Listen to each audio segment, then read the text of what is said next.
go ahead and talk through this week's email. So I wrote to my email list all about planning ahead in your business and a couple of like really tactical and tangible ways to do that. So I have my laptop here, so I have my notes. But I just wanted to chat through it with you guys today too here on IGTV, because I feel like it's really fun and easy to just like watch somebody talk about a topic. I don't know, it depends on like the type of way you synthesize your information. So some people are auditory learners, some people are visual learners. I had an email all about that. I think it was last week. And the last IGTV was all about like psychology in your sales process for your photography business. So if you want to hear a little bit more about that, you can go back and listen to that last IGTV. But today I'm going to run through like real quick hits, like 4 ways to do, like to plan out what to focus on in your business every single week, every single day, every single month. And so the first thing, like the first really important thing to note is that a lot of creative entrepreneurs, like especially if you're a photographer or within the wedding industry, you know, you have some seasons that are way busier than others. So like particularly for photographers, it's spring and fall, right? Because we have a lot of weddings in the spring and a lot of weddings in the fall here in Virginia specifically. Can change a little bit if you're in like Arizona or something. So we have busy seasons, and so that usually means like you have a lot of shoots, and you're trying to just stay on top of your shoots and stay on top of your editing and your communication with your clients. So I want to caveat that by saying that like take into account your season as you're planning out things in your business. So like before you go to write down your to-do list or figure out what you're going to focus on in the month, I would really recommend doing like a time audit and kind of looking at, okay, what's already on the calendar? Are there any other dates that you're trying to book sessions for? How much time are you going to be spending like traveling to your session, shooting your sessions, and then how much time do you need on average to edit a particular session? So something that I actually do is whenever I book a wedding on my calendar, I'll block out like the Tuesday and Wednesday are my client days. I block those out as just editing only days. So I'm not taking other like meetings and stuff unless they're like in the evening or something. And I'm not doing any other business work. I am dedicating myself to editing that wedding right after, just because I find that I have the most momentum. I'm like most excited to edit the photos like within that week. And if I start to like wait and drag my feet on it, then it's like the least likely I want to like, I'm like super excited to like start editing the images. So a little caveat on that, like in those seasons, you're gonna pretty much just be focusing on like shooting, editing, client delivery. But I will say I really do recommend carving out at least one afternoon or a couple hours a week if you're still working like a full-time job, or like one day. I run off of one day to work on things that are just within my business and related to my business. So people are always like, oh, can you give me a couple of examples of what that could look like? So this could be any really big project that you have. So if you want to really focus in on networking for the specific month, then maybe that's your couple of hours to really like reach out to vendors, schedule a couple of calls, get to like chat with them, get to meet with them. Maybe you're commenting on other vendors like social media posts, or reaching out to local venues to see if they need any photos of anything, just things like that.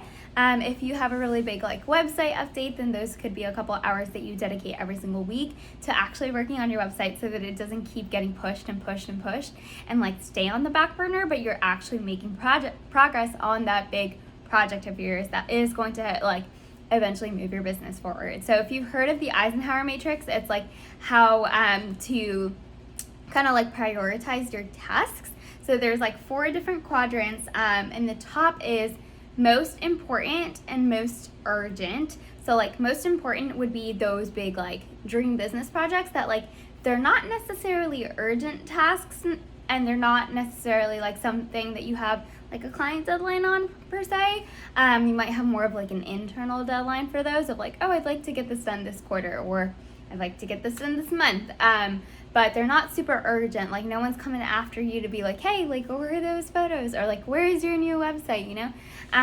The urgent tasks are the ones that you have a deadline for. So usually for photographers, that looks like editing. If you're a web designer, maybe it's like getting a mock design to your people on time. I just dropped my charger. And so those are urgent tasks, and they're important as well. And on the bottom is like non-urgent but important tasks. And did I say that right? Yes, non-urgent but important tasks.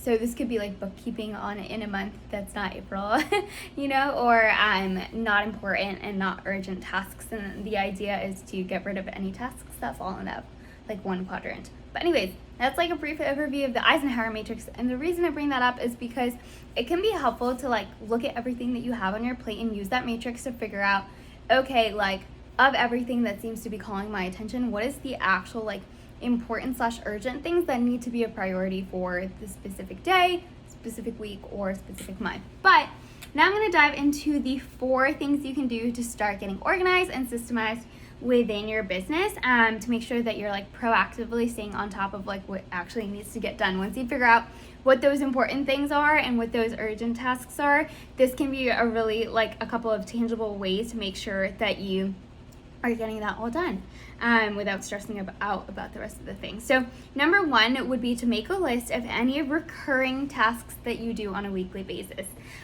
So I'm not talking about emails, because generally people will like check their email more than one time a week, but this is could be things like making sure that your like receipts are up to date if you do bookkeeping kind of like on a weekly basis, if you're still handling that within your business.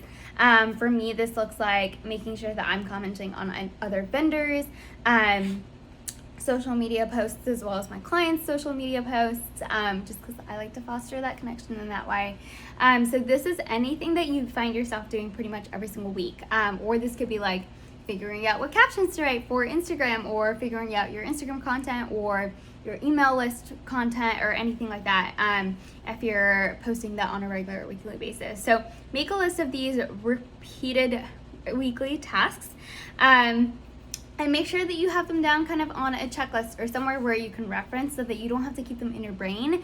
And I would really recommend like setting aside a certain time slot a week where you can get those done, or if your schedule is being really like pulled at from like little ones and stuff like that, just have the overall weekly checklist, and whenever you have the time, like go in there and start like working on those tasks and checking them off. And this is just a really good way to like figure out what is getting done each week, or maybe if there's some things that like you are finding that you're just like every single week you're not checking them off, you can move them to a monthly list. So the next step was to make a list of any tasks that you need to get done each month. And I actually have one day that I call my monthly duty day. I think the original idea is from Kat Schmoyer.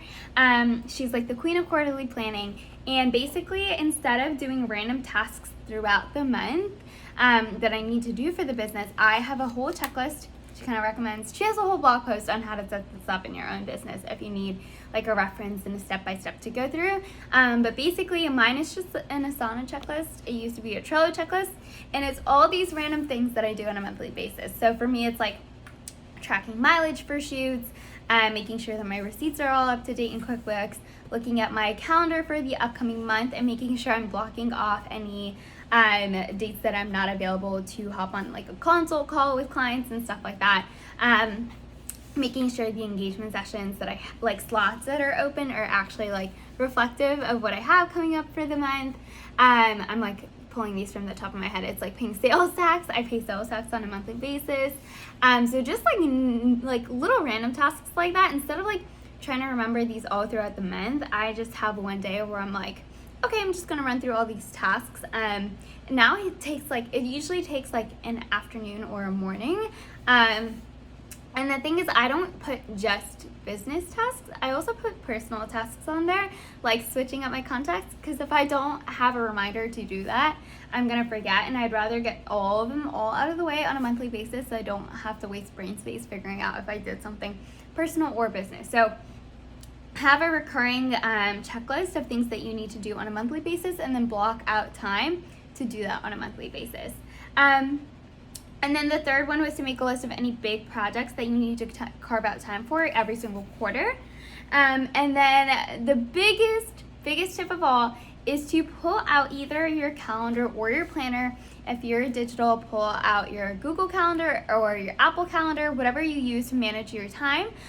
Or if you use a planner and you just use like a paper version, pull that out, or pull out Asana, like whatever it is that you track all of your to-dos on, and carve out time each week and each month, to work on these tasks. Obviously, like, we want to be flexible, so I usually have like a general idea. So like each week I spend Thursdays. Obviously if something comes up and I need to do it on a Thursday, I'm like, okay, like where can I find another open slot during the week to do this stuff on?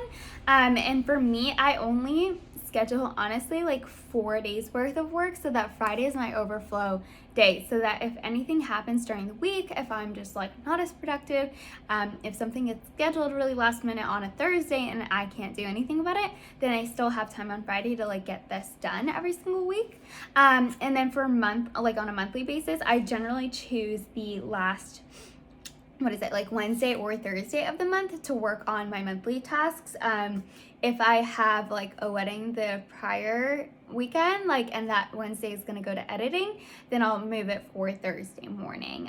But usually it's like the last week of the month, and that way it's like a good cleanup of everything, and it helps me get ready for the next upcoming month. So I have it already blocked off on my calendar, and then as a part of my monthly routine, I'll go ahead and look at my calendar for the upcoming month, and if I need to move that monthly day a little bit because of anything on the schedule, then I have the time to do that during my monthly routine. So that is just 4 tangible and tactical ways to make sure that you are getting everything that you need to done within your business. Again, I kind of mentioned this throughout the video, but if you find yourself not doing something on a weekly basis, maybe try bumping that to your monthly list. Or if you find something on your monthly list that you're like, shoot, I wish I kind of kept track of this week to week instead of leaving it for the month, then you can move it to your weekly checklist. So I've actually played around with tracking my finances and my receipts and stuff weekly versus monthly. And honestly, my best recommendation is to just go with whatever works best for you. Because you can try and follow somebody else's schedule, and if it doesn't work with how you work, then it's not as effective. So if you have any questions on this, I'm trying to make sure I didn't miss anything. If you have any questions on this, feel free to either shoot me a DM on Instagram or just drop a comment on this video. I hope this is helpful. Let me know if it was, and I will catch you guys next week on the next one.